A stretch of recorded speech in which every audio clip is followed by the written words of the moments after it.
Sometime today, you were alone. Maybe you chose it. Maybe you needed an hour of quiet. Maybe you closed a door, put in headphones, and just stopped being around people for a while. And if you're anything like most people, it probably felt fine, maybe even good. But there is a version of you, separated from you by only a few thousand years, who would have experienced that exact same situation very differently. Not as peace, not as rest, as a countdown. Because for 99% of human existence, being alone wasn't a preference. It wasn't a personality trait. It wasn't an introvert's Friday night. It was a death sentence with a timer attached. And the answer to why and what it means for the loneliness you feel today changes everything we think we know about connection, solitude, and what the human brain was actually built to need.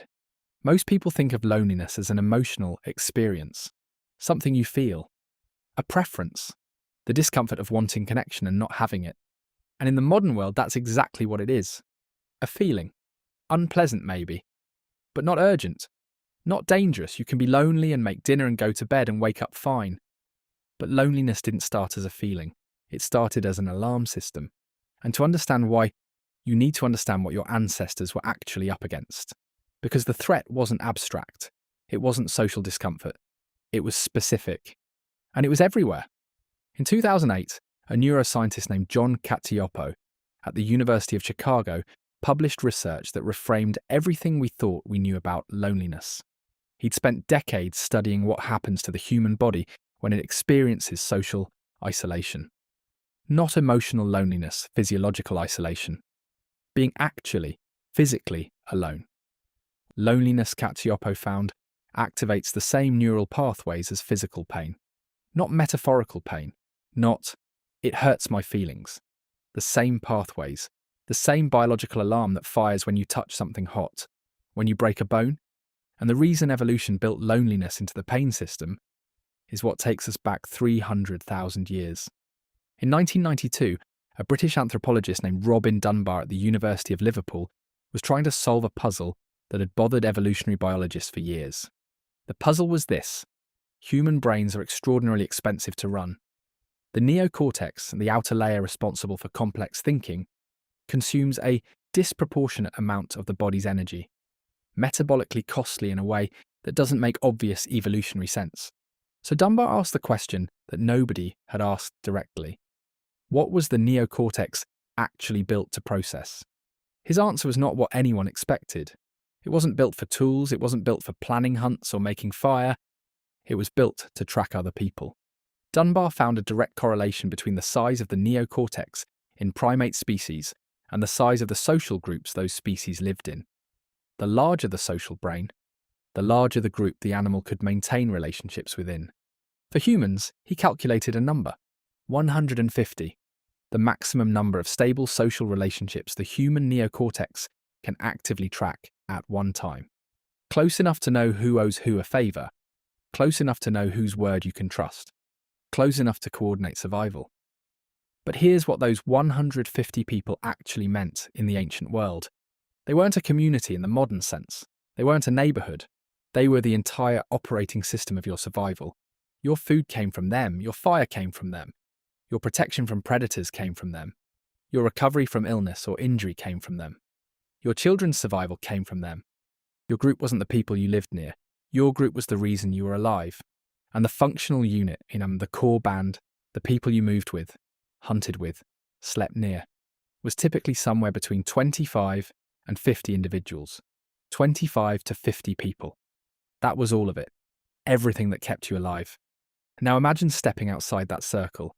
Let's be precise about what your ancestors faced when they were separated from the group. Not lonely, not uncomfortable. Exposed. A lone human on the African savannah 100,000 years ago was not a predator, not at the top of the food chain, not a threat to anything larger than a rabbit. A lone human was prey. Leopards hunt at dusk. Hyenas operate in coordinated packs. Lions cover vast territories. And the human being, no claws, no exceptional speed, no camouflage, no venom, was one of the most physically vulnerable large animals on the continent. The group was the only protection, the sound of 25 voices, the sight of multiple bodies moving together, the fire that required other people to maintain through the night. Alone, you couldn't maintain a fire through the night. You couldn't sleep because something would find you while you slept. Alone, you couldn't hunt anything that would feed you for more than a day. The megafauna that provided real caloric return required coordinated effort. Multiple people driving prey, multiple people carrying meat. Alone, you couldn't treat a wound, a deep cut, a broken bone, a fever, without hands other than your own, without someone keeping watch, without someone who knew which plants reduced infection. Any of these became a death event. Researchers studying modern hunter-gatherer groups, the Hadza of Tanzania, the San of the Kalahari, have documented what happens when individuals are separated from the group for extended periods. Even today, even in a world where modern medicine exists somewhere, isolation from the group produces rapid, measurable physiological deterioration, not psychological distress. Physiological. The body reads isolation as mortal threat because for 300,000 years it was. But here's where it gets stranger. Because the biggest threat of being alone wasn't actually the predators or the hunger. It was something more specific and far more personal. There's a difference between accidentally being separated from the group and being deliberately removed from it. And in the ancient world, that difference was the difference between a recoverable situation and a death sentence. Anthropologists studying small-scale hunter-gatherer societies have documented that expulsion from the group, called ostracism, was the most severe punishment any community had available. Not because of the emotional rejection, because of what came after it. No shelter you didn't build alone. No fire you didn't maintain alone. No protection you didn't provide alone. No food you didn't find alone. No one to carry you if you were injured. No one to find you if you didn't come back. The expelled person didn't just feel isolated. They were, in the most literal biological sense, already dead. The timeline was just uncertain. In 2003, a psychologist named Kipling Williams at Purdue University ran a series of experiments studying the human response to ostracism. He called it Cyberball, a simple computer game where participants were gradually excluded from a virtual social interaction. The exclusion lasted minutes. No real consequences. No real relationship. A computer simulation of being left out. Within minutes, participants showed measurable drops in self-esteem, mood, and sense of meaning. Within minutes of being excluded from a computer game.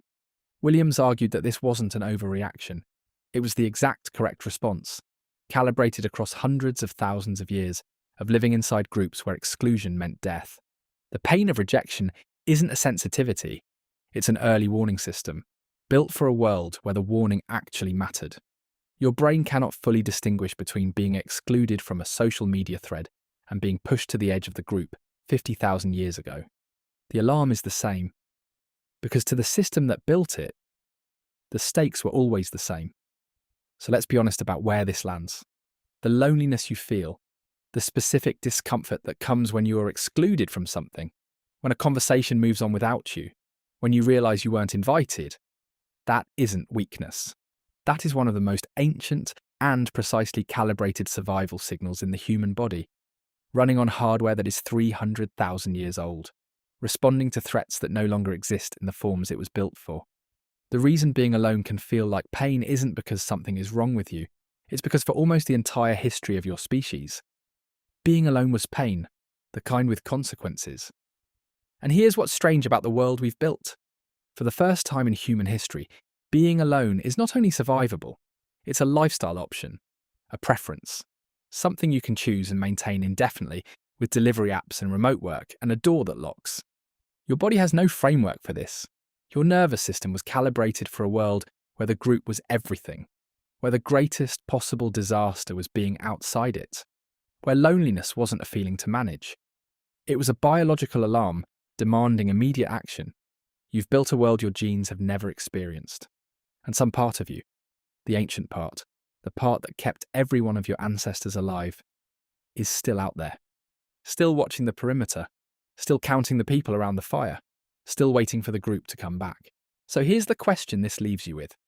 If the loneliness you feel, even the ordinary, everyday version, is a 300,000-year-old survival alarm, calibrated for a world that no longer exists, what do you do with it?